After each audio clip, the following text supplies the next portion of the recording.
कलयुग की चार ऐसी बातें। युधिष्ठिर को किन बातों का आभास था कलयुग में क्या होगा। युधिष्ठिर को पूर्ण आभास था कि कलयुग में क्या होगा। पांडवों का अज्ञातवास समाप्त होने में कुछ समय शेष रह गया था। पांचों पांडव एवं द्रौपदी जंगल में छुपने का स्थान ढूंढ रहे थे। उधर शनिदेव की आकाश मंडल से पांडवों पर नजर पड़ी। शनिदेव के मन विचार आया कि इन पांच में बुद्धिमान कौन है, परीक्षा ली जाए। शनिदेव ने एक माया का महल बनाया। कई योजन दूरी में उस महल के चार कोने थे, पूरब, पश्चिम, उत्तर, दक्षिण। अचानक भीम की नजर महल पर पड़ी और वो आकर्षित हो गया। भीम युधिष्ठिर से बोला, भैया मुझे महल देखना है। भाई ने कहा जाओ।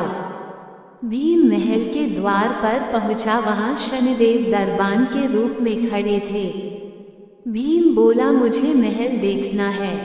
शनिदेव ने कहा, महल की कुछ शर्त है।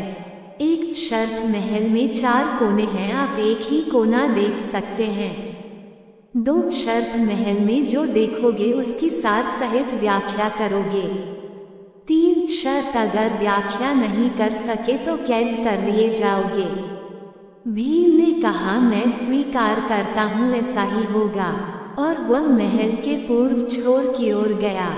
वहां जाकर उसने अद्भुत पशु पक्षी और फूलों एवं फलों से लदे वृक्षों का नजारा देखा।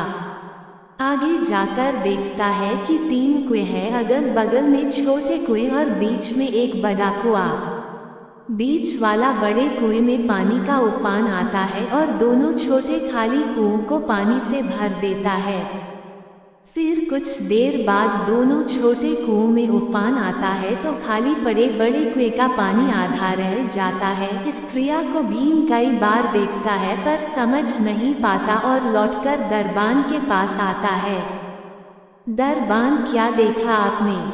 भीम, महाशय मैंने पेड़ पौधे पशु पक्षी देखा, वो मैंने पहले कभी नहीं देखा था, जो अजीब थे।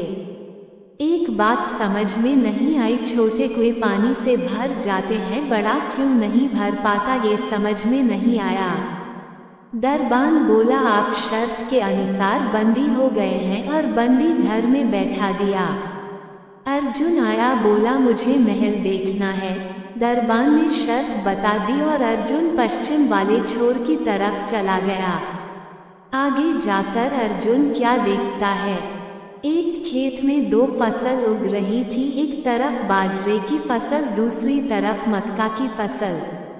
बाजरे के पौधे से मक्का निकल रही तथा मक्का के पौधे से बाजरी निकल रही। अजीब लगा, कुछ समझ नहीं आया, वापस द्वार पर आ गया। दरबान ने पूछा, क्या देखा? अर्जुन बोला, महाशय सब कुछ देखा पर बाजरा और मक्का की बात समझ में नहीं आई। शनिदेव ने कहा, शर्त के अनुसार आप बंदी हैं। नकुल आया, बोला मुझे महल देखना है। फिर वह उत्तर दिशा की ओर गया। वहां उसने देखा कि बहुत सारी सफेद गायें जब उनको भूख लगती है तो अपनी छोटी बच्चियों का दूध पीती है। उसे कुछ समझ नहीं आया, द्वार पर आया। शनिदेव ने पूछा, क्या देखा? नकुल बोला, महाशय गाय बच्चियों का दूध पीती है, ये समझ नहीं आया, तब उसे भी बंदी बना लिया। सहदेव आया, बोला मुझे महल देखना है और वह दक्षिण दिशा की ओर गया अंतिम कोना देखने के लिए। क्या देखता है, वहां पर एक सोने की बड़ी शिला एक चांदी के सिक्के पर टिकी हुई, डगमग डोले पर गिरे नहीं, छूने पर भी वैसे ही रहती है। समझ नहीं आया, वह वापस द्वार पर आ गया और बोला, सोने की शिला की बात समझ में नहीं आई, तब वह भी बंदी हो गया। चारों भाई बहुत देर से नहीं आए, तब युधिष्ठिर को चिंता हुई, वह भी द्रौपदी सहित महल में गए। भाइयों के लिए पूछा, तब दरबान ने बताया वो शर्त अनुसार बंदी है। युधिष्ठिर बोला, भीम तुमने क्या देखा? भीम ने कुएं के बारे में बताया। तब युधिष्ठिर ने कहा, ये कलयुग में होने वाला है, एक बाप दो बेटों का पेट तो भर देगा परंतु दो बेटे मिलकर एक बाप का पेट नहीं भर पाएंगे। भीम को छोड़ दिया। अर्जुन से पूछा तुमने क्या देखा। उसने फसल के बारे में बताया। युधिष्ठिर ने कहा ये भी कलयुग में होने वाला है। वंश परिवर्तन अर्थात ब्राह्मण के घर शूद्र की लड़की और शूद्र के घर बनिए की लड़की ब्याही जाएंगी। अर्जुन भी छूट गया। नकुल से पूछा तुमने क्या देखा, तब उसने गाय का वृतांत बताया। तब युधिष्ठिर ने कहा कलयुग में माताएं अपनी बेटियों के घर में पलेंगी, बेटी का दाना खाएंगी और बेटे सेवा नहीं करेंगे।